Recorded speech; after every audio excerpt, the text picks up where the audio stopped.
3000 கோடி ரூபாய் சொத்து. ஆனா சிவண்ணா செஞ்ச அந்த ஒரு விஷயம் நம்பவே முடியாது.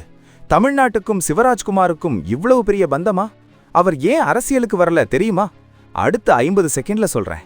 நம்ம எல்லாருக்கும் ஜெயிலர் படத்துல அந்த டிஷ்யூ பேப்பரை தட்டிவிட்ட சிவண்ணாவை தான் தெரியும். ஆனா நிஜ வாழ்க்கையில அவர் ஒரு மனிதாபிமான சிகரம். அவருக்கு 3000 கோடி ரூபாய்க்கு மேல சொத்து இருக்கு. ஆனா அவர் ஒரு முறை கூட அதை வச்சு பெருமைப்பட்டதே இல்ல. இப்போ கேன்சர் ஆபரேஷன் முடிஞ்சு வந்தப்போ அவர் சொன்ன முதல் வார்த்தை என்ன தெரியுமா?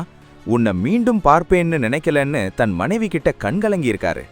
அந்த நிலையிலும் டைரக்டர் ரவி அரசு உழைப்பு வீணாக கூடாதுன்னு தனுஷுக்கு ஃபோன் பண்ணி ரெக்கமெண்ட் பண்ணியிருக்காரு.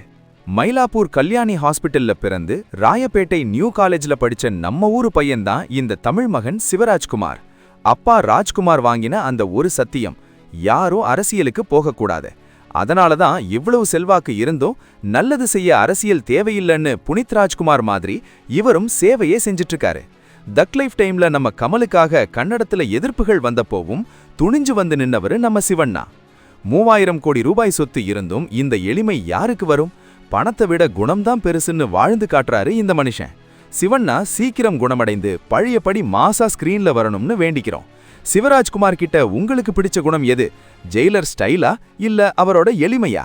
சிவண்ணா ரசிகர்னா ஒரு லைக் போடுங்க, மறக்காம ஷேர் பண்ணுங்க.